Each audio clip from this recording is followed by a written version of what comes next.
മക്കളെ, ഭൂതം പറയും, ഭാവി പറയും, വർത്തമാനം പറയും, പൈസ തന്നില്ലെങ്കിൽ തന്തയ്ക്കും പറയും. അമ്മച്ചി എന്റെ കയ്യിലാകെ 30 രൂപ ഉള്ളൂ, അതിനുള്ള പറഞ്ഞാ മതി. ഓട്ടക്കൈയാണ്. ഇടതു കൈ കൊണ്ട് വാങ്ങുന്നത് വലതു കൈ അറിയുന്നില്ല. കടം വാങ്ങിയാൽ മക്കൾ തിരിച്ചു കൊടുക്കാറില്ല.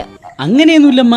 രാത്രികാലങ്ങളിൽ മകന് പുറത്തിറങ്ങി മൂത്രമൊഴിക്കാൻ പേടിയുണ്ടല്ലേ? അതെന്തരുന്ന ഇപ്പൊ അങ്ങനെ ഒരു പറച്ചിട്ട് പറഞ്ഞ?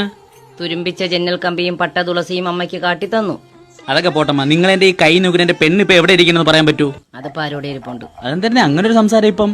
മക്കളെ, രേഖകളെല്ലാം തേഞ്ഞിരിക്കുന്നു. മകൻ എവിടെ നിന്ന് ഒരു നല്ല തേപ്പ് കിട്ടിയിട്ടുണ്ട്.